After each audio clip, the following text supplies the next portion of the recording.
مساء الخير على كل حبايبي واخواتي، عاملين ايه؟ يا رب تكونوا بخير. عاملين ايه في البرد اللي احنا فيه ده والجو اللي احنا فيه ده؟ طبعا احنا كنا بنتمنى الشتاء ده. يلا يا رب يديمها علينا نعمة، يا رب يحفظها من الزوال. عايزه ارحب بيكم كل المشتركين معايا جديد، منوريني دايما يا رب على طول. هنسمي الله ونصلي على الرسول عليه افضل الصلاه والسلام. هنعمل النهارده بقى شويه شوربه عدس، انما ايه تحفه جدا.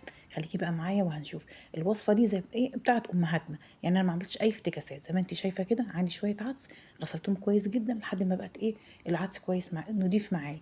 نزلت عليه بالخضار اللي معايا، اللي هو ايه جزر، بصل، طماطم، إيه 3 4 فصوص توم، وشويه ملح. انا هضيف حاجه هنا بس انت هتشوفيها معايا، يمكن هو ده اللي بيعمل طعم معايا للعدس. تمام. المقطع ده اتمسح مني، بس انا حطيت ورقتين 3 غار او لوري اللي احنا بنقول عليه، او اللي هو يعني الدول العربية تقول عليه غار. تمام. انا حطيتهم معاه. هنا بقى العدس كان غلي معايا، خلاص استوى يعني معايا. وابتدي بقى ان انا اصفيه، صفيته معايا زي ما انت شايفه كده. وايه وحطيته بقى في الحله على النار. تمام. هنزل بقى بيه بكمون وشويه فلفل اسود وبمكعب ماجي، واحنا مظبطين الملح. تمام. عايزه تحطي شويه ملح، تمام حطي شويه ملح. بس انا ما حطيتش اي حاجه، ولا حطيت بطاطس، ولا حطيت. لو عندك كرفس ممكن تحطي كرفس، بس انا ما كانش عندي. تمام. هنا بقى هديله بقى غلوتين 3 كده، وهعمل من الناحيه التانية شويه شعريه. ليه بقى؟ عشان يبقى ايه تقيل معايا في نفس الوقت. تاكليه بالعيش هيمشي، هتشربيه تشربيه بالمعلقه هيمشي.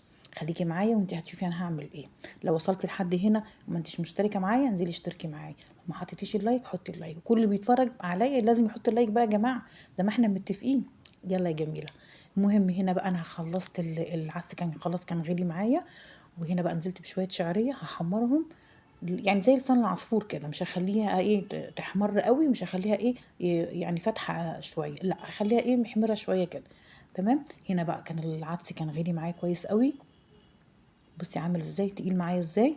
انا ما حطيتش عليه اي حاجه والله، زي ما انا ماشيه معاكي خطوه بخطوه. نزلت بقى بالشعريه هنا، هنزل بيها كلها. خلي بالك انا فصلت الكاميرا لاني نزلت كل، بصي يعني فتفوتة شعريه معايا حطيتها في هنا في قلب الحل. تمام. انا ما برميش حاجه خالص.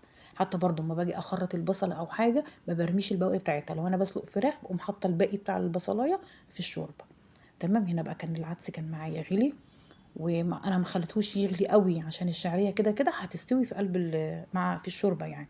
نزلت بقى هنا بحته سمنه، ومعايا بصلايه بقى متوسطه كده، وهخرطها. ما انا عملت الطريقه بطريقه امي الله يرحمها. ادام انا عملت الطريقه بتاعتها خلاص، يبقى انا بقى هعمل كل حاجه بطريقتها. إيه الحله يعني حله واحده اللي انا حمرت فيها الشعريه، حمرت مكانها البصل.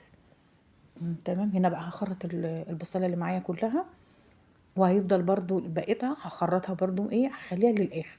مش هرمي منها حاجه، لان كل حاجه طبعا غاليه يا جماعه. لازم ايه يعني إيه نحافظ على النعمه عشان النعمه تحفظنا. الحمد لله، ورب يديمها علينا نعمه ونحفظها وتحفظها من الزوال يا رب. هنا بقى هحمر بقى البصلايه كويس قوي.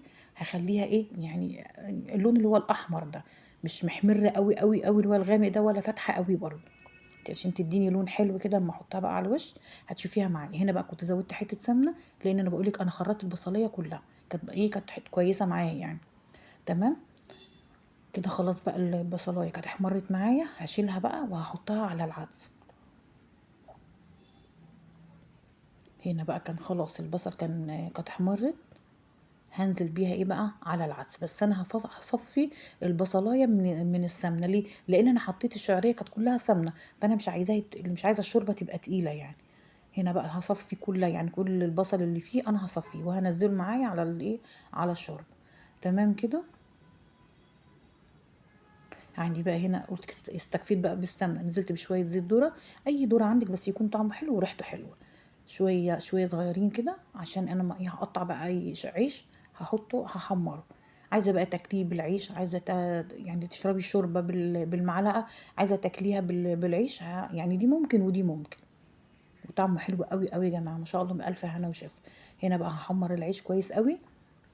وخلي بالك انا برضو رشيت شويه فلفل اسود على العيش بعد ما اتحمر معايا. وهنا خلاص الشوربه كانت جهزت معايا، وهتشوفيها بقى ولا تقيله قوي ولا خفيفه قوي. هنا بقى العيش كان شكله كان معايا عامل ازاي، ولا ناشف برضو قوي ان هو ايه يبقى ناشف على اسنانك قوي كده يعني. او على اطفال اللي هم هياكلوا معاكي يعني. وبصي بقى الشوربه عامله ازاي معايا. ولا خفيفة ولا تقيلة. شفتي عاملة ازاي؟ يعني ممكن تاكليها تشربيها بالمعلقة او تاكليها بالمعلقة، وممكن تاكليها بالعيش زي ما انا عملت كده. يلا اشوفكم على خير في فيديو جديد، واقول لكم باي باي.